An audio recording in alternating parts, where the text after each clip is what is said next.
Cerita tentang Beirut berlanjut dengan menganalisa dari bentuk asap serta pola ledakan. Sehingga pakar bom nasional yang baru saja pensiun yang lama berbakti di negara di bagian Puslap Fort menjadi teman diskusi saya selama beberapa jam kemarin. Lalu tambahan data dari negeri seberang mengkonfirm satu hal lagi. Iran bermain. Iran menyerang Amerika dengan banyak sudut. Salah satunya membangun propaganda dengan pernyataan COVID itu ciptaan Amerika. Iran akan melaksanakan keadilan. Apa keadilan yang akan dijalankannya? Hutang nyawa, bayar nyawa. Menjadi gerakan operasi intelijennya Iran. Kematian Qasim Soleimani harus dibalas demi tegaknya integritas bangsa dan negara Iran. Namun, jejak uranium Iran terbaca yang langsung dieksekusi dalam tanda petik untuk menimbulkan efek gentar bagi Iran. Ini adalah go ahead gerakan shadow Amerika, Inggris, dan Mossad. Iran bermain di kisuhnya Tiongkok Amerika di Indo-Pasifik. Sama seperti ketika Amerika sekutu perang melawan Jerman di Perang Dunia Kedua.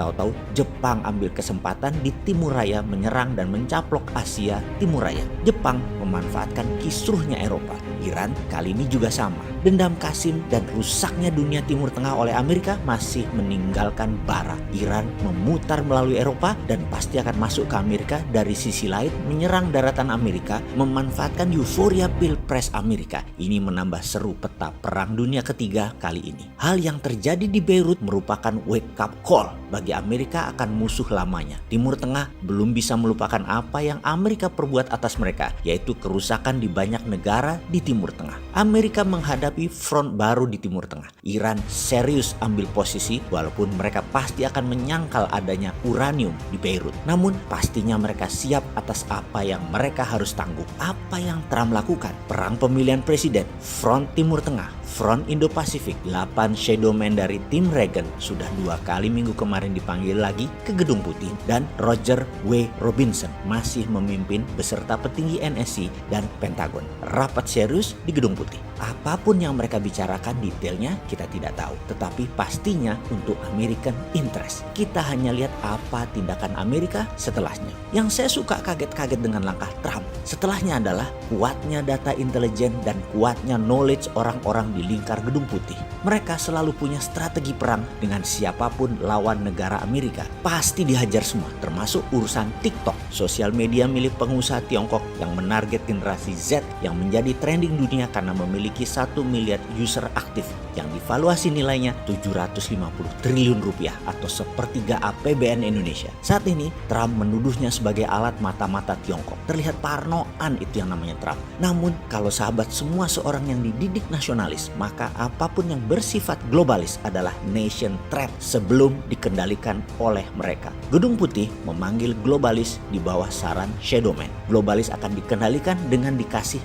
mainan dalam tanda petik. Sehingga beberapa globalis cabal dapat perintah paksa. Apa perintahnya? Microsoft diperintahkan dalam 45 hari melakukan divestasi ambil TikTok. Lalu Mark Zuckerberg dan YouTube harus membuat aplikasi sejenis. Efeknya, Instagram sedang siap-siap meluncurkan Reels, layanan berbagi video pendek yang bakal menjadi pesaing TikTok. Reels bakal hadir pada Agustus tahun ini rencananya. Trump melakukan hal mendukung langkah kapitalis lainnya seperti beredar kabar yang menyebutkan bahwa Instagram berencana menyogok para influencer TikTok supaya beralih mengisi konten di Reels. Instagram konon mengalokasikan dana senilai ratusan juta dolar untuk keperluan tersebut, yaitu membayar influencer pindah. Ini strategi Trump untuk negara mulai kendalikan para kapitalis. Trump berencana juga untuk menandatangani perintah eksekutif yang memaksa ByteDance untuk melepaskan kepemilikannya atas TikTok di Amerika. Benar, Amerika tidak mau apps kebanggaannya Facebook dan YouTube digusur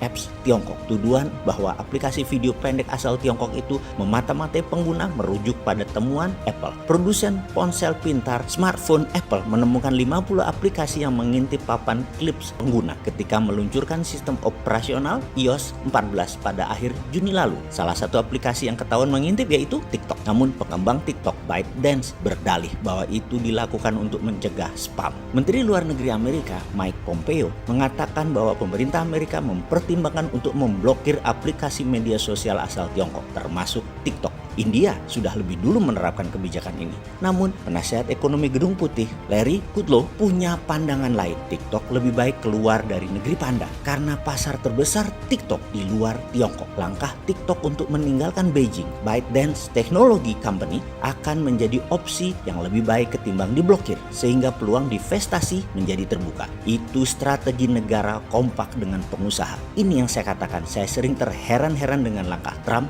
yang membuktikan dirinya nasionalis. TikTok sebentar lagi bisa jadi milik Amerika dengan alasan landasan berpikir nation threat, ancaman kalau tidak dikendalikan. Jadi TikTok, Microsoft, sosmednya Mark Zuckerberg akan dikendalikan Trump sebentar lagi. Kapitalis yang disuruhnya mengambil alih mendivestasi juga mendapatkan kuncian, sehingga dengan satu batu dua burung kena adalah kendali negara atas swasta, di mana oligarki dulu mengendalikan pemerintahan dengan membeli pejabatnya. Sekarang dikunci balik, dikendalikan pemerintah. Langkah ini membuat kita Indonesia harus belajar. Tidak boleh ada oligarki di Indonesia. Tidak boleh ada plutokrasi yang mengendalikan kebijakan bernegara. Oligarki adalah sekelompok orang mengendalikan pemerintahan. Plutokrasi adalah orang kaya atau kapitalis mengendalikan pemerintahan. Uranium adalah ancaman atau threat. TikTok adalah threat dan langsung dieradicate, langsung ditiadakan. Sekali lagi, Indonesia harus berkaca dengan banyaknya kejadian di berbagai negara,